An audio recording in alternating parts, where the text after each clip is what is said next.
Alors nous sommes arrivés donc d'Av Kaf Gimel de Hagiga pour le mercredi, donc 7 Tishri, mais hier il nous restait encore donc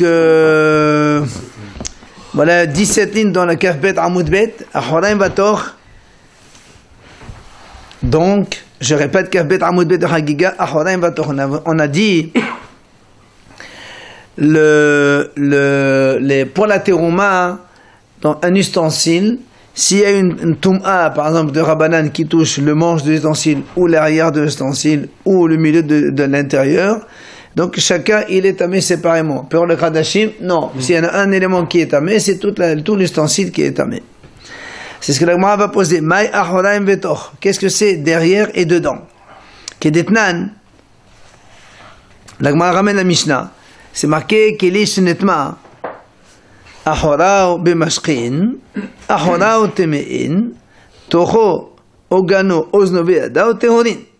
Netma toho kul lotame. En fait, les arbres de Mishnah de Kilim là-bas qui dit comme ça. Si on a un ustensile dont l'arrière est devenu tamé par un liquide, parce que les mashkim donc mettent taméin tout le temps. Alors il dit donc ahorao temein. Donc cette partie donc qui est de l'extérieur, elle est tamée. Toho, l'intérieur, ogano, les anses pour tenir, ozno, aussi, Viyada et le manche, ils sont tahor. D'accord? Quand on a une tomate de l'extérieur, donc ça ne va pas ni à l'intérieur, ni sur les manches, ni sur les anses. Par contre, Nitma Toho, si c'est l'intérieur qui est tamé, Kulo tamé, c'est le contraire. Voilà, tout est tamé. Si l'intérieur est tamé, tout est tamé. C'est pas ce qu'on a dit nous pour la terouma. Non, nous on a dit Ahoraim Vator Betasibita, on a dit 3 sites séparés, et lui il t'explique séparés, donc dans un sens, pas dans les deux sens. Au Betasibita, la même chose. On m'a dit, c'est quoi Maï Beta Sevita? Alors, donc nous on a expliqué ça, c'est le manche par lequel on attrape.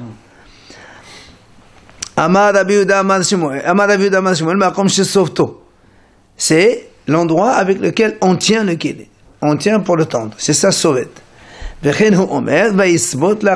Ça c'est à propos de Boaz. Quand Ruth elle est venue, il lui a dit, il lui a servi donc Kali, c'est-à-dire donc des graines grillées. Ça, c'est la vie de Rabbi Yehuda au nom de Shmuel. Rabbi Assi amar Rabbi Yochanan makom sheniqi da'at sovain. Il dit, Rabbi Assi au nom de Yochanan, il explique c'est quoi ce Bate Sevita. Il dit, en fait, c'est un endroit qu'on met au fond de la casserole ou de l'assiette, où on met là-bas de la sauce pour tremper. Mais ça n'a rien à voir avec Bate Sevita. Donc, c'est deux avis différents.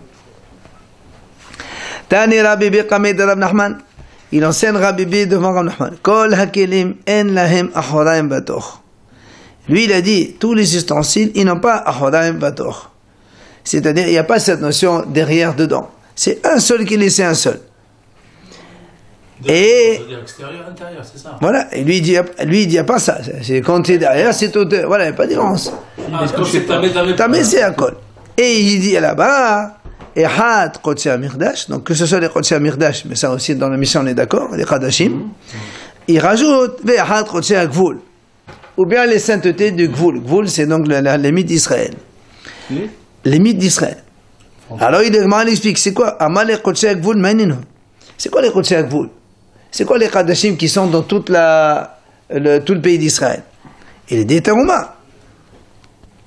Ah, il dit, mais alors, comment toi tu vas contre la Mishnah qui a dit que pour la terouma, eh bien, chaque élément du récipient est séparé. Et toi tu dis non, il n'y a pas de différence. C'est pas possible ça. Alors il répond,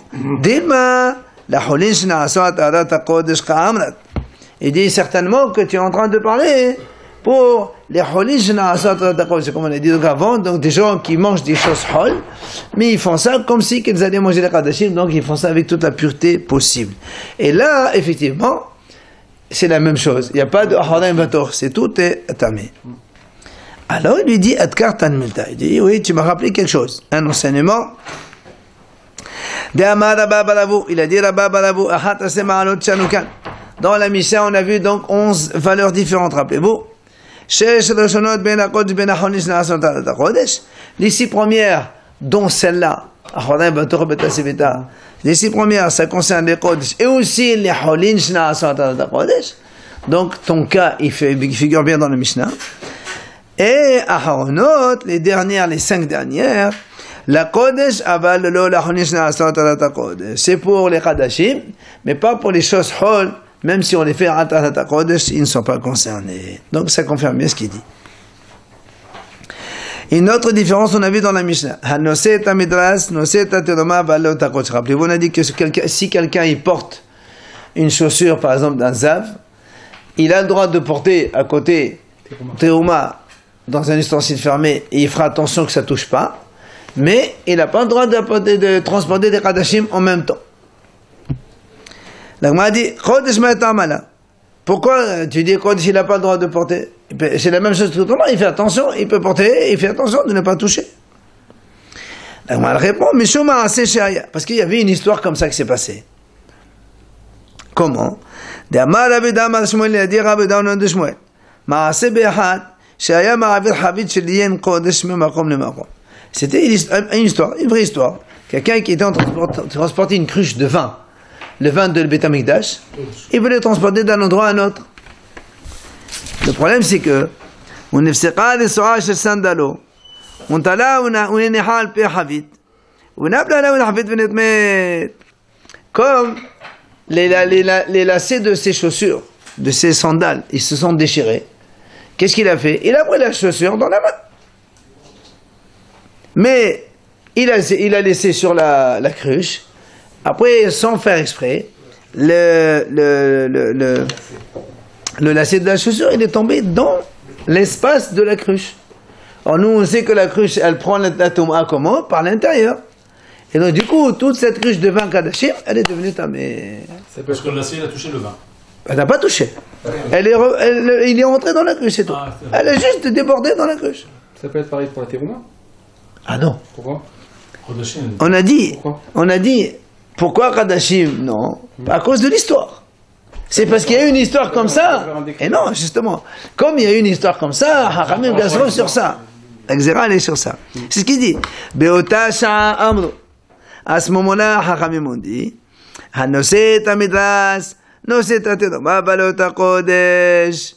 Elle dit, voilà, à ce moment-là, Hachamim ont dit, voilà, celui qui prend un midras, une chaussure d'un tamé, d'un sav, il peut porter la tombe s'il veut, mais il n'a pas le droit de porter kodesh, à cause de l'histoire qu'il y a eu. Ouais, il n'y a qu'une histoire que pour les kadashim, pas pour ouais, et l'histoire elle a eu avec les kadashim. C'est vrai que la Gemara dit, Acheto manami. La question, la Gemara dit, alors, Troma aussi, c'est pareil. On va pas attendre une histoire. Justement, voilà, tu vas pas attendre l'histoire. Hamani, la Gemara dit, tu sais qui est l'auteur de cela? Rabbi Hanania ben Akaviahi. C'est Rabbi Hanania ben Akavia. Qu'est-ce qu'il a dit? Il a dit Rabbi Hanania ben Akavia, Lo aslo, ella bayarden, ou basefina, uchma aseshehaya. Rabbi Hanania ben Akavia, il a dit comme ça. On n'a pas interdit que seulement dans le Yarden, dans un bateau, et comme l'histoire qu'il y a eu. Donc moi, elle va nous rapporter ici toute cette histoire-là. Ça veut dire que les Hachamim, eux, quand il y a un incident, ils disent on généralise. Lui, il a dit non, monsieur. Comment s'est passé l'incident? Comme ça, comme ça, comme ça, on interdit que dans des conditions. Et comme l'histoire s'est passée dans le Yarden, avec un bateau, alors il a dit seulement le Yarden, le bateau. Donc lui aussi, c'est lui l'auteur de ça chez nous, ici maintenant, qu'il a dit comme l'histoire s'est passée avec les Kadashim, alors on interdit les Kadashim, mais on n'interdit pas les traumas. Maïhi, c'est ce que l'Agma dit, Maïhi. Détanéa, l'Agma dit, la Braïta enseigne comme ça. Lo yisa adam, un homme n'a pas le droit de porter mehatat. Mehatat, c'est les os de la vache rousse pour asperger. Ve'efr hatat, ou même pas la cendre de la vache rousse. Il n'a pas le droit de porter ça. Ve'yaverim bayarden ou basefina. Et il les traverse avec le Yarden, avec un bateau. En plus, il n'a pas le droit de les faire. Donc, lui, il est d'un côté donc, du Yarden. Il les fait passer de l'autre côté, il les lance de l'autre côté. Il n'a pas le droit non plus de les faire flotter. Voilà, flotter dans l'eau. Il met une sorte de petite barque ou un truc, n'importe quoi, pour les flotter. Il n'a pas le droit non plus de les mettre sur un animal ou sur son prochain, même sur un homme, dans l'eau. Et la imken, seulement si c'est les pieds de l'animal ou de l'homme, il marchait, il avait pied, comme on dit. Il a pied dans l'eau. Sinon, non. Aval. Il craignait quoi? Il craignait de tomber? Attends.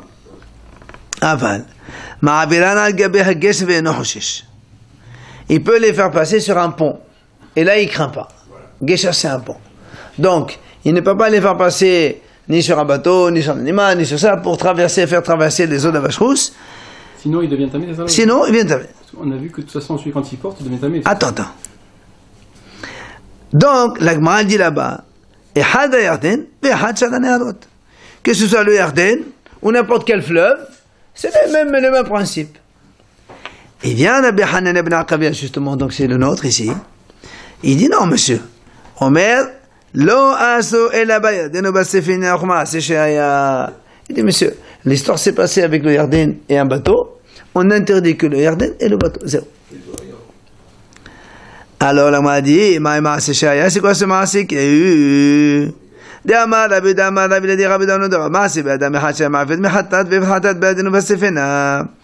un homme qui justement était en train de transporter de l'eau de la vache rousse, des eaux de la vache rousse ou bien de la cendre, dans le Yarden et sur un bateau. Et malheureusement, dans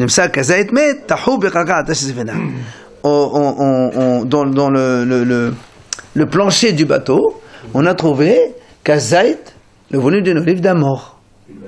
Donc, ça rend impur tout ce qu'il y avait dans le bateau, et notamment les eaux lustrales aussi, les eaux de la vache rousse. Chachamim ont dit à ce moment-là, Lo yisa adam mechatatu efrat veden bayaden basefina. Voilà. Chachamim ont dit à partir de ce jour-là, on n'a pas le droit de transporter des eaux de la vache rousse ou des sangs de la vache rousse dans le Yarden et dans le bateau. Zéro. Ça c'est Rabbi Hanania qui a dit, c'est l'histoire comme ça. On ne décrète que comme ça, pas autre chose. Maintenant, la m'a dit, eh ben, allez, sandal tamé, sandal taon maou. La m'a dit, l'histoire s'est passée avec une sandale, on a dit en haut, sandale, elle était impure par un zav, et on a dit, on n'a pas le droit de porter avec, ok, une kadashim, parce que de peur que. Oui, il change de. Alors, la m'a dit, sandal taon maou. Et si quelqu'un il a une sandale pure? Est-ce qu'il a le droit de porter Kadashim? Ou bien tu vas me dire, non, si tu permets un sandal pur, demain il va prendre un sandal impur. Alors on fait Xéra, on fait pas Xéra. La Gemara dit, deuxième question. Havit Petoha. L'histoire s'est passée avec une cruche qui était ouverte. Puisque si le lacet des chaussures il est tombé, c'est que la cruche était ouverte. Havit Setoma Mao. La Gemara dit, alors, et si la cruche elle est complètement fermée, est-ce qu'il a le droit, oui ou non? La Gemara termine, Avad Venasa Mao. Si maintenant, nous on a dit, il n'a pas le droit, d'accord? Il n'a pas le droit de, si tu as un sandal midras, impur de midras, tu n'as pas le droit de porter des kadashim à côté. Et s'il a fait maintenant, allez, il a transporté des choses kadashim, et il a fait attention, ça n'a pas touché. Est-ce qu'on fait? Rabbi Lamar, imavad venasa tamé. Voilà. C'est comme ça. Tu as porté des kadashim, c'est tamé. On t'a dit de ne pas le faire, tu l'as fait, c'est tamé. Rabbi Zera, il a dit non, Amar, Avad Venasa, Tahor. Je sais pourquoi. Tant qu'il n'a pas touché, aucun problème. Mais voilà, non, les khatila c'est assour. Mais Avad, il dit que c'est assour, il dit que c'est motard. Non, elle n'a pas répondu. Elle n'a pas répondu. Quel est Manigman Betahoda? Après on a dit, rappelez-vous dans la Mishnah, donc autre élément de différence, quand un potier, il a fini, donc celui qui construit les récipients, à l'époque c'était de l'argile, il les sort du four, il te dit que c'est tahor, pour la teroma, c'est bon, tu peux utiliser directement, pour le kadashim, on a dit non, il faut l'utiliser. Alors là, on m'a posé une question. Des Gamrin Human, qui a fabriqué cet ustensile-là? C'est qui les a fabriqués? Et les ma des Gamrin Haver. Si tu me dis que c'est un haver, donc c'est un hacham, donc il connaît tout. La malhout vila, pourquoi tu dis qu'il faut faire tes vila pour les radashim? Si lui te dit que c'est pur, c'est tahor, c'est bon. On l'a dit déjà. On n'a pas dit. S'il y a quelqu'un qui passe et qui possède. Non, ça, si tu dis que c'est un hacham, le hacham il sait très bien, il te dit, fais attention. Alors pourquoi tu débilises? Alors, là, on m'a dit, elle, dégamé Hamas. Tu vas me dire donc, que c'est Hamas qui les a terminés, qui les a mis dans le four. Alors, là, on m'a dit, comment tu dis, ce sont des kilim terminés avec pureté? C'est impossible. Si c'est un ignorant qui les met au four, c'est jamais pur, ce truc-là. L'ignorant n'a pas confiance, non. Amar Abba Bal Shila Amar Rabban Amar Shmuel. Il répond Hachamim au nom de Shmuel. Le'olam de Gamrenu Haver. En vérité, c'est un Haver qui les a terminés. C'est un Hacham, donc il connaît très bien les halachot. Et alors pourquoi tu t'évilises une deuxième fois? Ou Mishum Tsinora de Hamaras. À cause d'un ignorant qui peut passer, on parle, il postillonne et l'autre il se rend pas compte. Alors l'Agma a posé une question. Attends. Denafanemat, quand est-ce qu'il a postillonné celui-là? Et les Mamekamed de l'Egmere, si c'est le Hamar, s'il a parlé avec le Hacham avant, quand le récipient était encore en argile molle, d'accord, et il a postillonné, il n'y a pas de problème, parce qu'après quand tu l'as mis au four, tant qu'il n'est pas au four, c'est pas un ustensile, donc ça prend pas n'importe.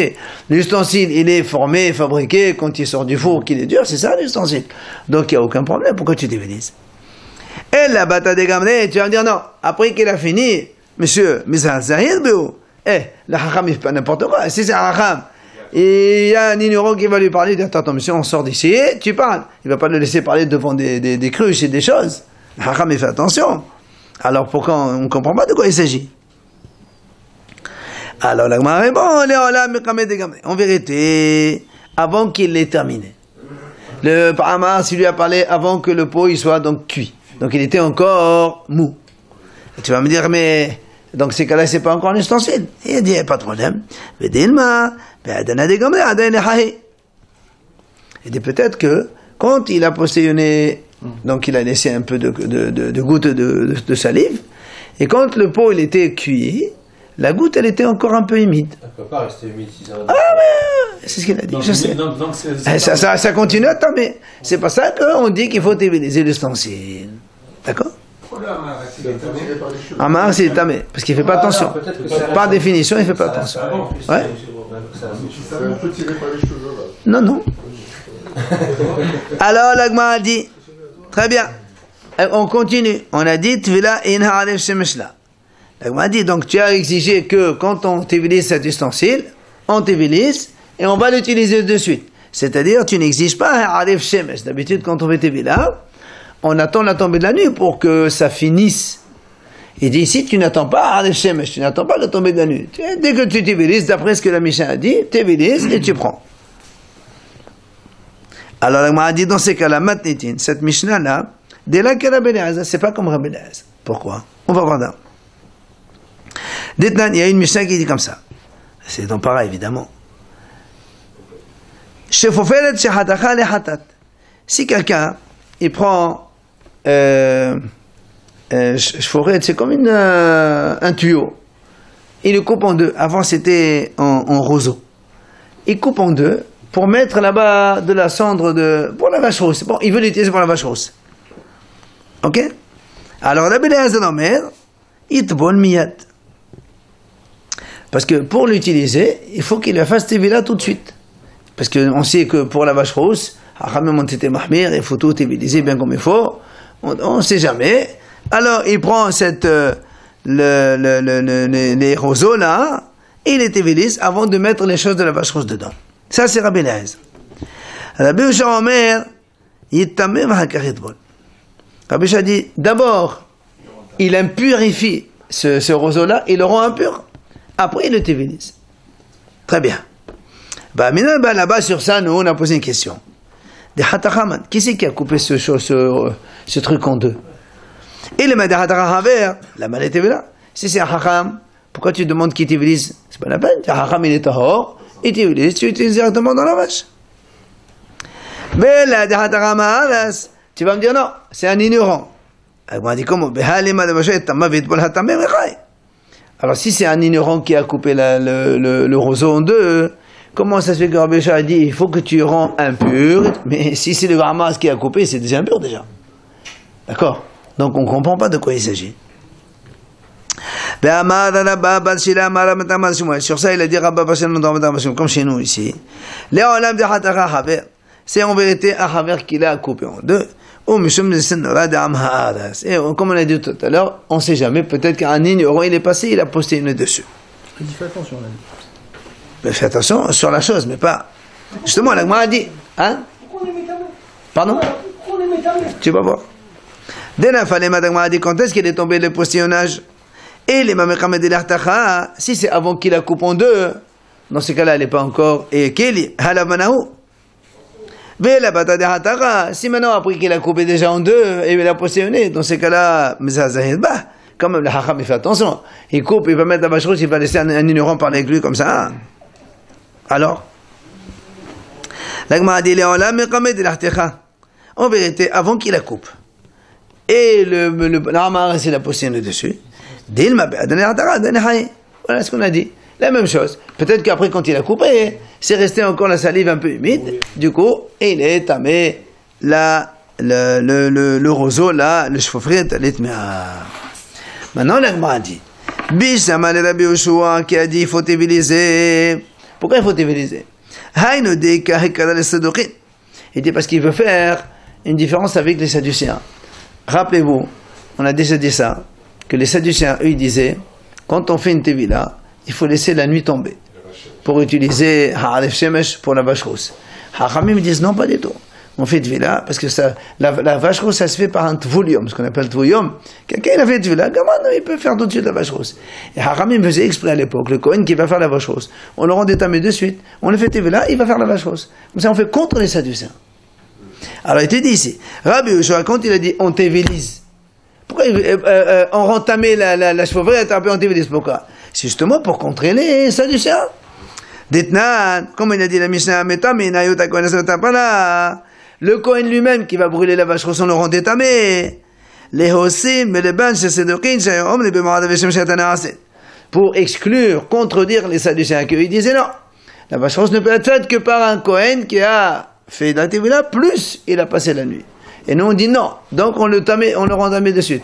Donc Rabbi Yoshua, quand il a dit la même chose, ce roseau-là, on le rend tamé et après on le tébilise, c'est pour contrer les Sadducéens.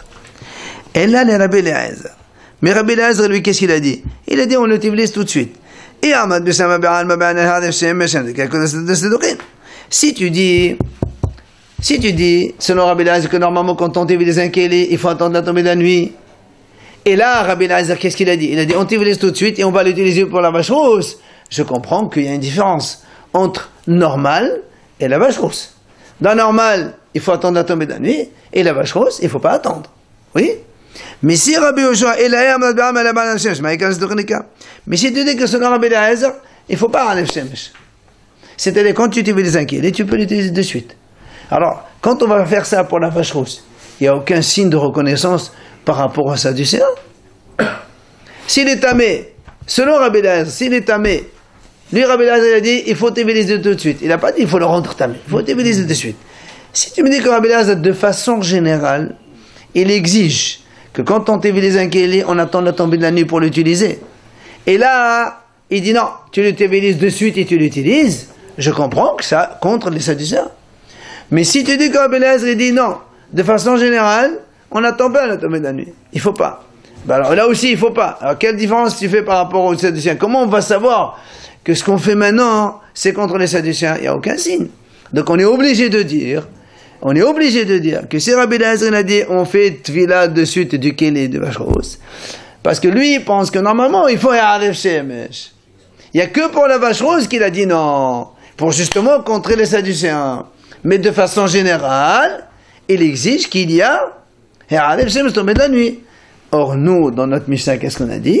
On tévélise et c'est tout. On n'a pas dit on fait Ha'alef Shemesh. Donc la Mishnah, elle n'est pas comme Rabbi Eliezer. C'est ce que l'Agmara voulait montrer. Matnitin mani, dès là que Rabbi Eliezer. Alors que Rabbi Eliezer, de façon générale, il dit que quand on tévélise, il faut attendre la tombée de la nuit pour l'utiliser. Pour la vache rousse, il a dit non. Mais nous, dans la Mishnah, on n'a pas dit qu'il faut attendre la tombée de la nuit. Donc la Mishnah, elle ne marche pas comme lui. L'Agmara dit non. Amarav. Asa'uha kitmesheres. L'Agmara dit non. Tu sais pourquoi? En vérité, Rabbi Eliezer dit, de façon générale, il faut pas Ha'alef Shemesh. Il faut pas Ha'alef Shemesh comme notre Mishnah. Ah bon? Alors pourquoi ici il a dit, il faut téviliser? Il dit parce que, il dit, ça, le Rabbi Eliezer il dit comme ça.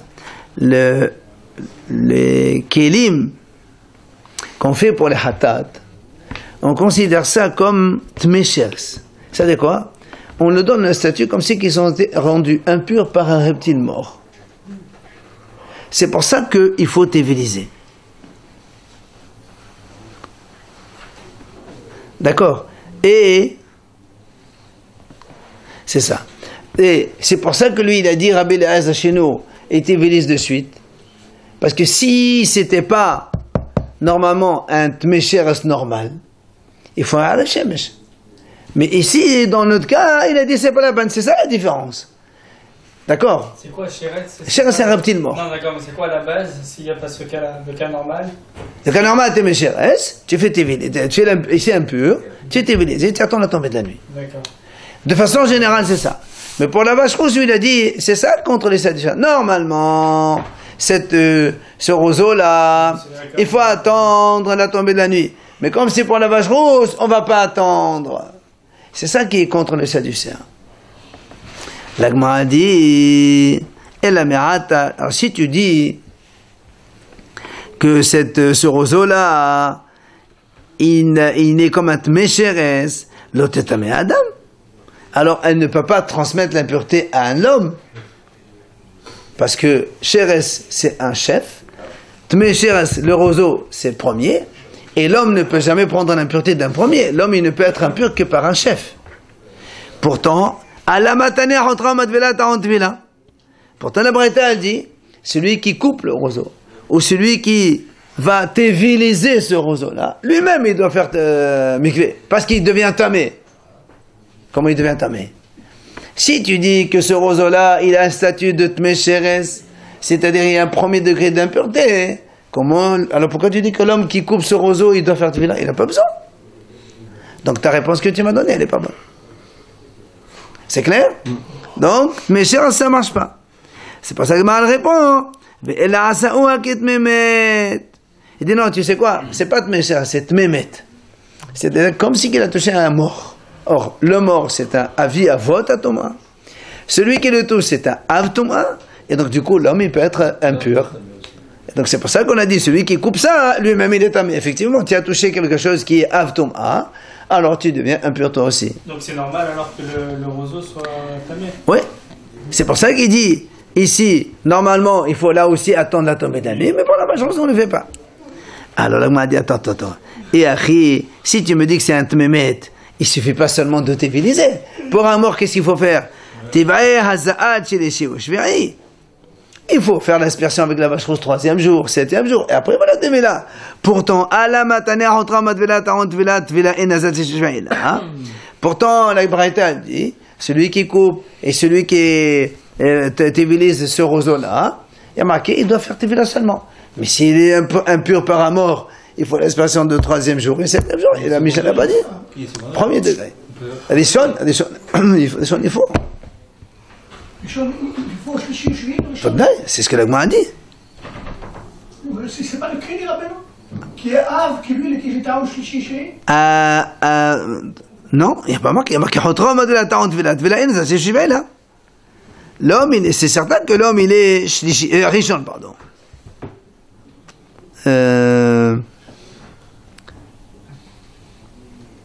Très bien. Alors, l'Agma a dit, l'Agma, tu sais quoi? On a fait le statut de cette vache rousse là comme un tmémet le 7e jour. D'accord? Donc c'est pour ça que tmémet le 7e jour, il n'y a plus d'aspersion ni 3e, 7e, parce qu'on est au 7e jour. Il ne reste plus qu'à faire tévila seulement. C'est pour ça que, donc Rabbi Eliezer il a dit, ce roseau-là, on doit le téviliser. Normalement, il faut attendre la tombée de la nuit. Et ici, pour la vache rose, on n'attend pas la tombée de la nuit. C'est pour contrer les sadducéens. D'accord? Et donc, la Braïta qui dit, celui qui coupe et fait faire tévila, ça marche très bien. On va arrêter là, s'il te plaît.